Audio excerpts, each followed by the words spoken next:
بسم اللہ الرحمن الرحیم۔ اللہ تبارک و تعالیٰ کے پاکیزہ ترین نام سے آغاز کرتے ہیں جو بہت مہربان نہایت رحم والا ہے۔ درس بخاری کا سلسلہ جاری ساری ہے، اور آپ کو پتہ ہے کہ پچھلے پروگرام میں ہم نے کتاب الوکالہ شروع کی تھی، اور وکالت کا مطلب ہوتا ہے کسی کو اپنے کام کا وکیل بنانا، یعنی اپنے کام اس کے سپرد کر دینا۔ اور اس میں 2301 نمبر حدیث پاک ذکر ہو رہی تھی کہ عبد الرحمن بن عوف رضی اللہ تعالی عنہ نے جب آپ مدینہ منورہ آ گئے تو امیہ بن خلف جو مکے میں تھا اور کافر تھا، اس کو ایک مکتوب روانہ کیا کہ اگر تم مکے میں میرے مال کی حفاظت کرو تو میں مدینے میں تمہارے مال کی حفاظت کروں گا۔ یہ معاہدہ ہوا۔ پھر جب وہ غزوہ بدر ہوا اور امیہ بن خلف اس طرف آیا تو وہ حضرت عبد الرحمن بن عوف کہتے ہیں کہ میں اس کو لے کر نکلا۔ نیت یہ تھی کہ میں اس کو امان دوں گا کیونکہ یہ میرے مال کی وہاں حفاظت کرے گا۔ اس کا بیٹا بھی ساتھ تھا، جو شروع میں تو اس کا ذکر نہیں کیا، لیکن یہ کہتے ہیں کہ امیہ بن خلف بڑا بھاری بھرکم موٹا تازہ آدمی تھا، تو حضرت بلال نے دور سے دیکھ کر اس کو پہچان لیا، کیونکہ آپ بھی وہیں سے آئے تھے۔ حضرت بلال رضی اللہ تعالیٰ عنہ مکے سے ہجرت کر کے آئے تھے، اور وہاں کے سرداروں کو، ان کی حیت، ان کی جسمانیت، ان کی چال ڈھال کو آپ اچھی طریقے سے جانتے تھے۔ تو حضرت بلال فوراً انصار صحابہ کے پاس گئے اور کہا کہ وہ امیہ بن خلف ہے جو بھاگ رہا ہے، ہمیں اس کو مارنا چاہیے۔ تو یہ سب پیچھے بھاگے۔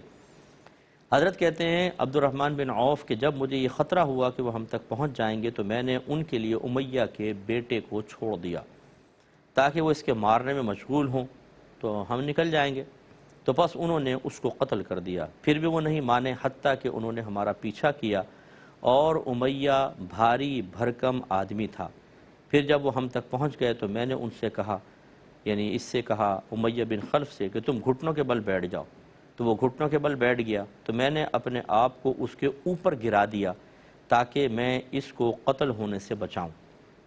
اور یہ کوئی کافر کی محبت میں نہیں تھا، معاذ اللہ، یہ میں جس سے آپ کو سمجھایا کہ اس سے ایک معاہدہ ہوا تھا، اس وجہ سے آپ اس کی حفاظت کرنا چاہ رہے تھے، گویا کہ آپ نے اس کو امان دے دی تھی اپنے طور پر۔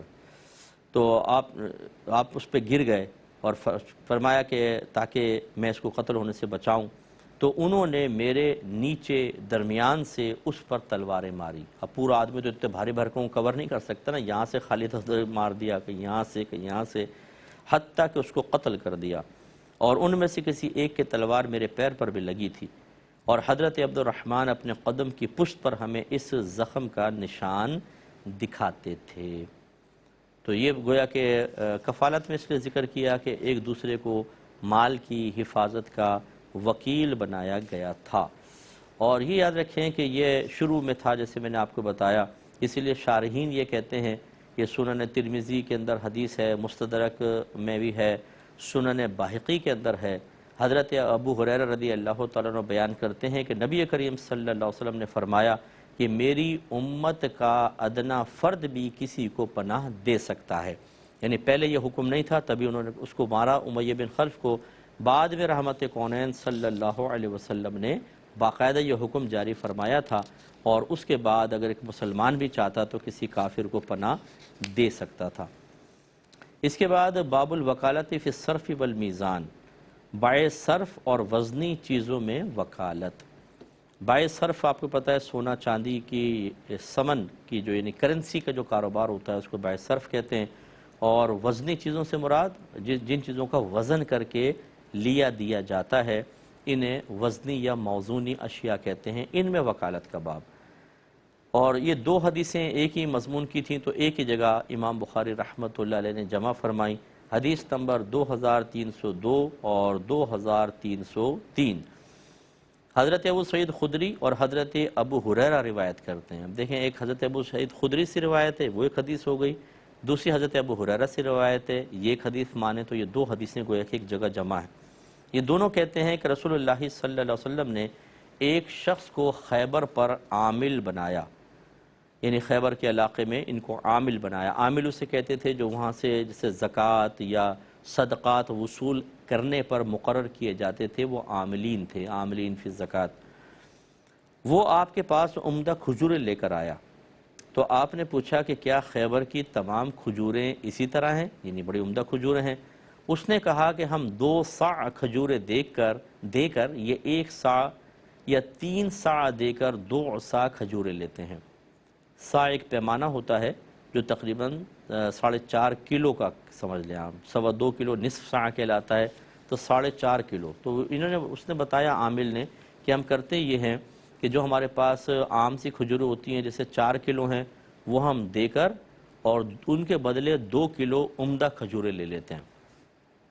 تو رحمت کونین صلی اللہ علیہ وسلم نے فرمایا اس طرح نہ کرو، تم اپنی تمام کھجوریں دراہیم کے عوض فروخت کرو، پھر دراہیم کے عوض عمدہ کھجوریں خریدو. آپ نے فرمایا کہ وزن میں اس کی مثل کرو.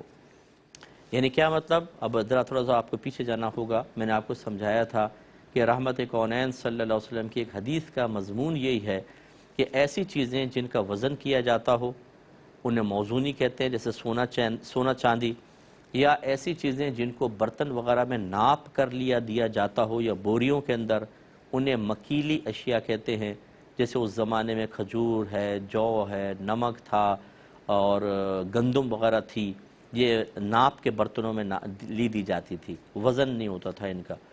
تو ان دونوں کے بارے میں رحمت کونین صلی اللہ علیہ وسلم نے فرمایا کہ جب ان چیزوں کو ان کے ہم جنس کے ساتھ بیچو تو وزن میں برابر رکھو اور نقد لو دو.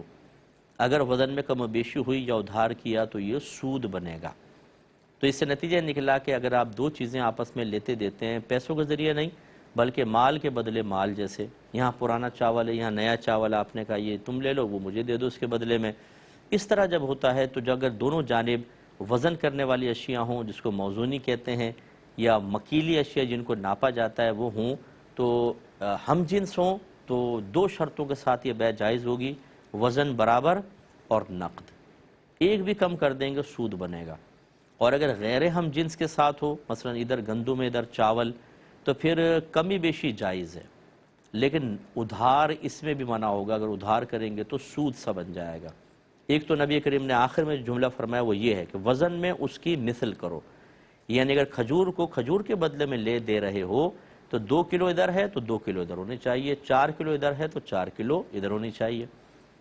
لیکن اب صحابہ کیا کرتے تھے، جو عامل نے بتایا کہ ایک طرف ہے ردی کھجور، ایک طرف عمدہ ہے، تو عمدہ کا 2 کلو ان 4 کلو کے برابر، تو اس لیے ہم 4 کلو دے کے 2 کلو لے لیتے ہیں. اب یہاں تو سود بن رہا تھا، دیکھیں نا موضوعی مکیلی اشیاء تھیں تو وزن برابر ہونا چاہیے. تو اس کا پھر حل نبی کریم صلی اللہ علیہ وسلم نے فرمایا کہ تم ایسا نہ کرو، بلکہ یوں کرو کہ تم ان کی یہ 2 کلو یہ کھجوریں خرید لو پیسوں کے بدلے میں. یہ پیسے دے دیے تم نے، 2 کلو لے لی، پھر جو تمہارے پاس 4 کلو ہے وہی پیسہ تمہیں دے کر اس 4 کلو کو خرید لیں. اب آپ دیکھیں کھجوریں ادھر سے ادھر بھی ہو گئیں اور سودا بھی بالکل جائز ہو گیا. اگر آپ کھجور کے بدلے کھجور لیتے دیتے تو کمی بیشی کی وجہ سے سود بنتا، لیکن آپ نے طریقہ کیا رکھا کہ ان کی 2 کلو مثلا آپ نے کھجور خریدیں 100 روپے کی، لے لیں اور 100 روپے ان کو دے دیے. انہوں نے اسی 100 روپے سے آپ کی 4 کلو لے لی اور 100 روپے آپ کے واپس آ گئے. آپ کی کھجور ادھر چلی گئیں، ان کی کھجور آپ کے پاس آ گئیں اور سودا بالکل صحیح رہا.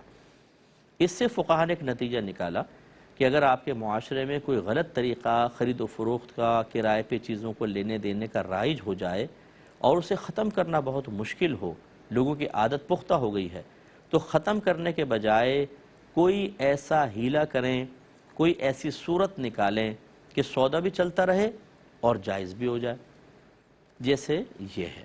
تو اسی طریقے سے ہمارے یہاں پہ بہت سارے معاملات ایسے ہوتے ہیں. اب جیسے بینکنگ کا نظام ہے یا قسطوں پر کاریں وغیرہ لینے کا ہے، اور دیگر جو جدید مطلب یہ کہ خرید و فروخت کے ذرائع آ گئے ہیں، تو میں آپ سب سے گزارش کرتا ہوں کہ سب سے پہلے کسی اچھے مسند مفتی صاحب سے مشورہ کریں. آپ کا مذہب آپ کو چیزوں سے روکتا نہیں ہے، صحیح چیزوں کی ترغیب دیتا ہے. اگر اس میں کوئی گنجائش ہوگی تو آپ کا مذہب آپ کو بتائے گا کہ اس کو اس طرح کرنے کے بجائے اس طرح کر لو، جائز ہو جائے گا. ابھی جو بعض لوگ کہتے ہیں جی کان یہاں سے پکڑیں چاہے یہاں سے پکڑیں، بات تو ایک ہی ہے. بھائی اگر بات ایک ہوتی تو نبی کریم صلی اللہ علیہ وسلم کیوں یہ طریقہ بیان فرماتے؟ وہی کھجوریں ادھر جا رہی ہیں، اس کی کھجوریں ادھر آ رہی ہیں، پہلے حرام اب جائز. تو یہ کوئی کان پکڑنے سے جو آپ کے کہنے کے مطابق کہ کان یہاں سے پکڑو اور یہاں سے پکڑو ایک ہی بات ہے، نہیں، ایک ہی بات نہیں ہے، بدل جاتا ہے معاملہ. اس لیے علماء سے مشورہ کرنا چاہیے، اور جب کوئی اس کا حل بتائیں تو آپ یہ جملہ نہ کہیں یہ کیا بات، یہ تو وہی بات ہو گئی، تھوڑا سا طریقہ بدل لیا ہے، وہی معاملہ ہو گیا. تو کیا آپ کے نبی کو نہیں پتہ تھا؟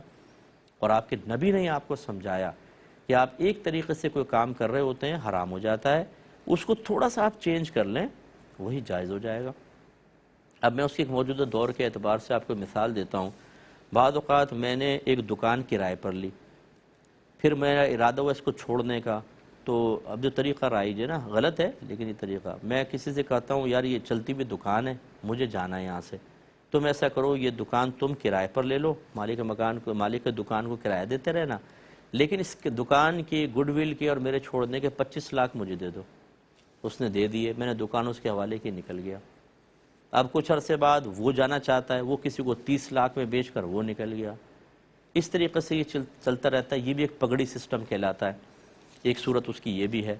اب یہ جائز نہیں ہے۔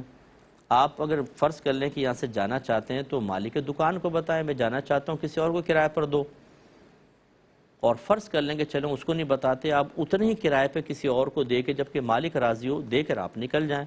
25 لاکھ کس چیز کے لے رہے ہیں؟ یہ تو ہے ہی نہیں آپ کا، آپ کی کوئی دکان ہے یہ۔ اور اگر آپ کہتے ہیں کہ چلتی ہوئی دکان چھوڑ کر جا رہا ہوں، گڈ ول کے لے رہا ہوں، تو گڈ ول ہمارے مذہب حنفی کے اندر، مذہب اسلام میں کوئی مال نہیں ہے کہ آپ اس کا بدلہ مقرر کر سکیں، لہٰذا غلط کر رہے ہیں آپ۔ لیکن یہ چونکہ بہت زیادہ رائج ہو چکا ہے، اتنا زیادہ ہو رہا ہے، کچھ انتہا نہیں، تو خود اعلیٰ حضرت امام اہل سنت نے فتاوی رضویہ میں اس کا ایک ہیلہ بیان کیا، اور یہ کیا کہ یوں کریں کہ دکان اگر آپ زیادہ میں جسے دے کے جانا چاہتے ہیں تو یوں نہ لیں کہ گڈ ول کے پیسے، بلکہ اس دکان میں ایک ٹیبل 4 کرسیاں ڈال دیں اور ان کا پیسہ طے کریں کہ بھئی دکان تو میں آپ کو جو کرائے پہ جو میرے پاس تھی اتنا کرائے پر دے کے میں جا رہا ہوں، لیکن شرط یہ ہوگی کہ آپ کو میری یہ ٹیبل کرسی خریدنی ہوں گی۔ یہ کتنے کے جی؟ 25 لاکھ کے۔ اب آپ دیکھیں ویسے آپ 25 لاکھ دیتے تو وہ کسی چیز کا بدلہ نہیں بن رہے تھے، جائز نہیں، لیکن اب آپ نے کرسی اور ٹیبل کی قیمت کے طور پہ 25 لاکھ لیے، بالکل جائز ہے۔ یہ الگ بات ہے کہ وہ ٹیبل کرسی شاید 10,000 کی ہو لیکن آپ 25 لاکھ میں بیچ رہے ہیں، کوئی بات نہیں۔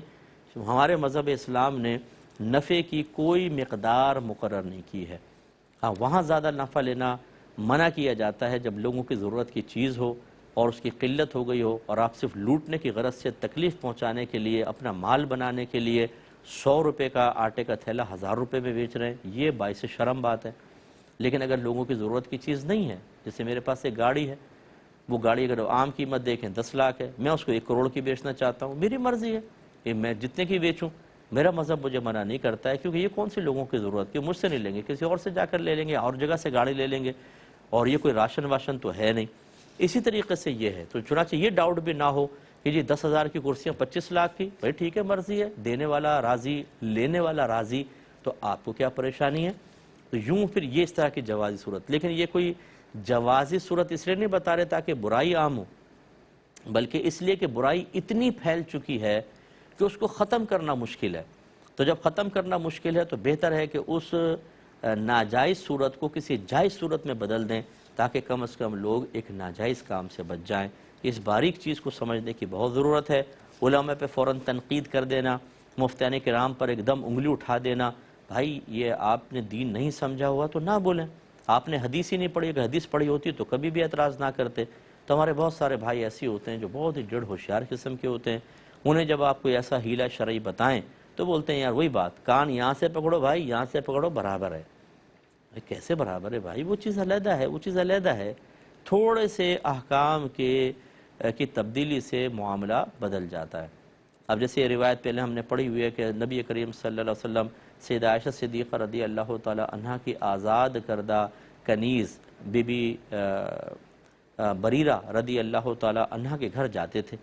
وہ ضعیف بوڑھی خاتون تھی، تو ایک دفعہ سرکار تشریف لے گئے تو انہوں نے کچھ کھجور وغیرہ سرکار کی خدمت میں پیش کی، تو سرکار نے فرمایا ہم نے چولہے پر کچھ ہنڈیا میں پکنے کی آواز سنی تھی، وہ کیا ہے؟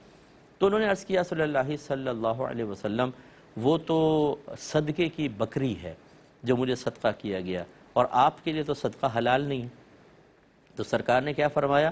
وہ تمہارے لیے صدقہ ہے اور ہمارے لیے ہدیہ ہے، یعنی جب وہ مالک کے پاس تھا اس کا مال تھا، جب آپ کو دیا تو وہ صدقہ ہوا، جب صدقہ آپ کے پاس پہنچا صدقہ ادا ہو گیا، اب آپ کا مال ہے، اور آپ مجھے اگر تحفتاً کچھ دیتی ہیں تو یہ تحفہ ہے، ہبہ ہے، گفٹ ہے، اب یہ صدقہ نہیں ہے۔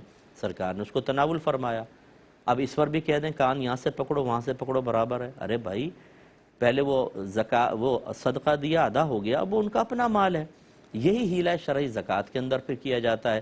جیسے اگر کوئی مسجد کی تعمیر کرنی ہے تو فقہ حنفی کی روشنی میں ڈائریکٹ زکوٰۃ نہیں لگ سکتی ہے، اور لوگ چندہ دینے کے لیے تیار نہیں ہیں. تو کچھ لوگ ایسے ہوتے ہیں جو کہتے ہیں چلو ہم زکوٰۃ کا پیسہ دے دیں گے، وہ مسجد میں لگا لیں گے لگ سکتا ہو تو. اس کے لیے پھر کیا کرتے ہیں کہ وہ زکوٰۃ کا پیسہ لے کر کسی شرعی فقیر کو دے دیا جاتا ہے، اور اشارتاً کنایتاً پہلے اس کا ذہن بنا دیا جاتا ہے، وہ اس زکوٰۃ کو وصول کر لیتا ہے، زکوٰۃ ادا ہو گئی. اب یہ غریب کا مال ہو گیا، پھر وہ غریب کہتا ہے کہ میں اپنی مرضی سے مسجد کو تحفتاً دیتا ہوں، وہ مسجد میں دے دیتا ہے. ڈائریکٹ زکوٰۃ لگاتے تو ادا نہ ہوتی، ہیلہ شرعی کر کے لگایا تو جائز. اس پہ بھی بات کہتے ہیں بھائی کان یہاں سے پکڑو وہاں سے پکڑو، ڈائریکٹ زکوٰۃ دو یا اس کو دینے کے بعد وہاں کرو، بات تو ایک ہی ہے. نہیں ہے، حکم بدل جاتا ہے. امید ہے کہ آپ بات سمجھ گئے ہوں گے.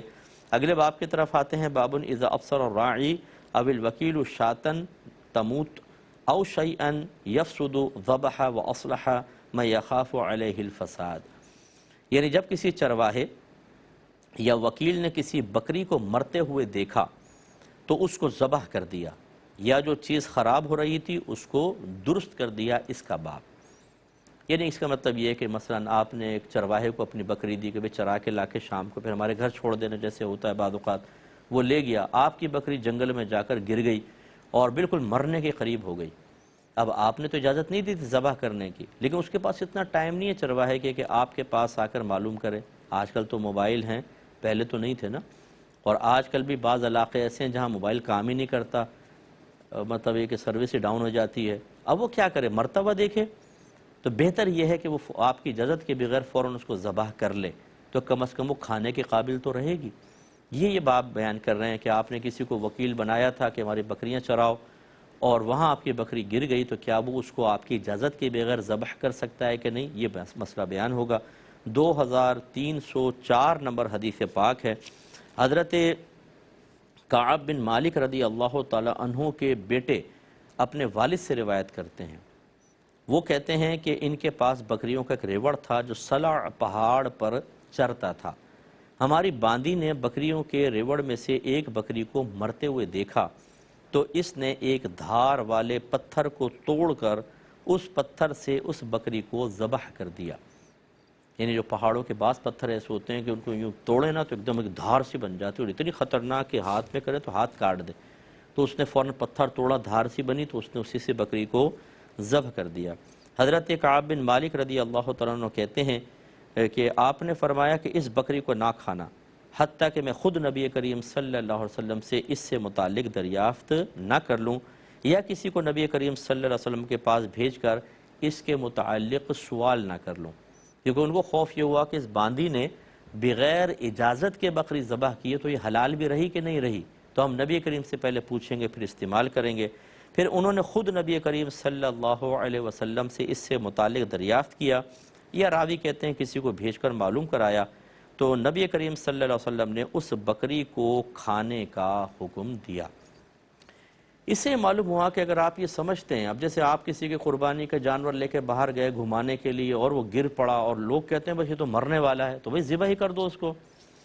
تو اگر وہ شخص ذبح کر دیتا ہے تو وہ بالکل قابل گرفت نہیں ہے، اور مرنے سے پہلے اگر بسم اللہ اللہ اکبر کہہ کر ذبح کر دیا تو وہ جانور طیب اور حلال ہے، اس کے گوشت کو کھایا جا سکتا ہے. تو اس میں شرعاً کوئی حرج نہیں ہے. تو ان چیزوں کو ذرا توجہ رکھنی چاہیے، اور بھی اس کی مثالیں انشاءاللہ موقع ملے گا تو پھر ذکر کریں گے. اللہ تعالیٰ عمل کی توفیق عطا فرمائے. آمین. وآخر دعوانا ان الحمدللہ رب العالمین. ناظرین، اگر آپ ایسی ہی مزید ویڈیوز دیکھنا چاہتے ہیں تو ہمارا ARYQ-TV کا چینل سبسکرائب کیجئے اور بیل آئیکن کا بٹن دبانا نہ بھولیے تاکہ آپ سے کوئی پسندیدہ پروگرام مس نہ ہو جائے.